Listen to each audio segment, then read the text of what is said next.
ನಮಸ್ತೆ, ನಾನು ಶ್ರೀಮಂತ್ ಕುಮಾರ್ ಅಂತ. ನಾನೊಬ್ಬ ಆಮದ್ರೋಗಿ. ನನಗೆ ಸುಮಾರು ಈಗ ಒಂದು 10-12 ವರ್ಷದಿಂದ ಡ್ರಿಂಕ್ಸ್ ಮಾಡೋ ಹ್ಯಾಬಿಟ್ ಇತ್ತು, ಹವ್ಯಾಸ ಇತ್ತು. ಅದು ಹವ್ಯಾಸ ಅನ್ನೋದಕ್ಕಿಂತ ಅದ್ರ ಮೇಲೆ ಅಡಿಕ್ಟ್ ಆಗಿಬಿಟ್ಟಿದ್ದೆ ಫುಲ್ಲು. ನಮ್ಮ ಮನೆಯವರು ಮತ್ತು ರಿಲೇಟಿವ್ಸು, ಫ್ರೆಂಡ್ಸು ಯಾರು ಹೇಳಿದ್ರು ನಾನು ಕೇಳ್ತಿರ್ಲಿಲ್ಲ. ನನಗೆ ಕುಡಿಯೋದು ಒಂದು ಬಿಟ್ಟರೆ ಇನ್ನೇನು ನನ್ನ ಮನಸ್ಸಲ್ಲಿ ಇರಲಿಲ್ಲ. ಬೆಳಗ್ಗೆಯಿಂದ ಹಿಡಿದು ಬೆಳಗ್ಗೆ ಕಾಫಿನೇ ಕುಡಿತಾ ಇರಲಿಲ್ಲ. ಕಾಫಿ ಕುಡಿಯೋ ಅವಾಗಿಂದ ಹಿಡಿದು ಸಂಜೆ ತನಕಲ್ಲೂ ಬರೀ ಡ್ರಿಂಕ್ಸೇ ಅದೇ ಅಡಿಕ್ಟ್ ಆಗಿತ್ತು. ನನ್ನ ಕೆಲಸ ಮೇಲೆ ಕಾನ್ಸಂಟ್ರೇಷನ್ ಎಲ್ಲ ಬಿಟ್ಟಿತ್ತು.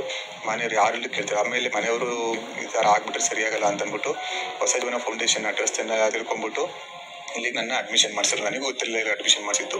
ಇಲ್ಲಿ ಬಂದು ನಾನು ಯಾವ ಥರ ಇದ್ದೆ ಅಂದರೆ, ಇಲ್ಲಿ ಸೇರ್ಸೋದೇನಾದ್ರು ಮಿಸ್ ಆಗಿ ನಮ್ಮ ಮನೆಯವರು 4 ದಿನ ಇಲ್ಲ 1 ವಾರ 8 ದಿನ ಸೇರಿಸಲಿಲ್ಲ ಅಂದರೆ ನಾನು ಬದುಕ್ತಾನೆ ಇರಲಿಲ್ಲ. ಆ ಲೆವೆಲಲ್ಲಿದ್ದೆ. ಇಲ್ಲಿಗೆ ತಂದ್ಬಿಟ್ಟು ಅಡ್ಮಿಷನ್ಸ್ ಮಾಡಿಸಿದ್ಮೇಲೆ ನನಗೆ ಒಂದು 4ರಿಂದ 5 ದಿನ ಪೂರ್ತಿ ಪ್ರಜ್ಞೆ ಇರಲಿಲ್ಲ. ಪ್ರಜ್ಞೆ ಇತ್ತು, ನಾನು ಇಲ್ಲಿದ್ದೆ, ಅನಸ್ತೇಷನ್ ಇತ್ತು. ನಾನು ಎಲ್ಲಿದ್ದೀನಿ ಏನು ಮಾಡ್ತಾ ಇದ್ದೀನಿ ಅಂತಲೇ ಗೊತ್ತಿರಲಿಲ್ಲ. ಒಂದು 12 ದಿನ ಬಿಟ್ಟು ರೆಸ್ಟಲ್ಲಿದ್ದೆ. ಆಮೇಲೆ ಟ್ರೀಟ್ಮೆಂಟ್ ಎಲ್ಲ ಶುರು ಮಾಡಿದ್ರು. ಅಂದರೆ ನಾನು ಇಲ್ಲಿಗೆ ಬರ್ದೇ ಇದ್ರೆ ನಾನು ಬದುಕ್ತಾನೆ ಇರಲಿಲ್ಲ. 1 ವಾರದೊಳಗೆ ನಾನು ಸತ್ತೋಗ್ಬಿಡ್ತಾ ಇದ್ದೆ. ಆ ಲೆವೆಲ್ ಇದ್ದೆ. ಅಷ್ಟು ಡ್ರಿಂಕ್ಸನ್ನ ಅಡಿಕ್ಟ್ ಮಾಡ್ಕೊಂಡ್ಬಿಟ್ಟಿದ್ದೆ ನಾನು. ಅಂದರೆ ಊಟ ಸೇರ್ತಿರ್ಲಿಲ್ಲ, ಏನೇನೂ ಇರಲಿಲ್ಲ. 12 ದಿನ ಬಿಟ್ಟು ರೆಸ್ಟ್ ಆಯಿತು. ಆಮೇಲೆ ಟ್ರೀಟ್ಮೆಂಟ್ ಎಲ್ಲ ಶುರು ಮಾಡಿಬಿಟ್ಟು 20 ದಿನ ಡಿಡ್ಯಾಕ್ಸ್ ಅಂತ ಟ್ಯಾಬ್ಲೆಟ್ಸ್ ಎಲ್ಲ ಕೊಟ್ಟರು.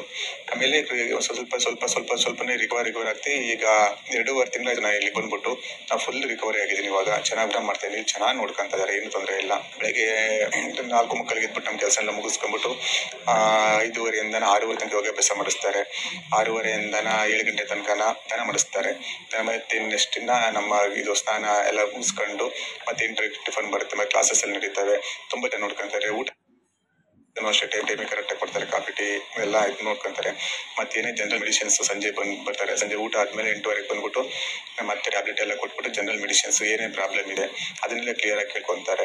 ಒಟ್ಟಲ್ಲಿ ನಮ್ಗೆ ಇನ್ನೊಂದು ಜನ್ಮ ಸಿಕ್ತಂಗಾಯ್ತು ಸರ್ ಈ ಫೌಂಡೇಶನ್ಗೆ ಬಂದ್ಬಿಟ್ಟು.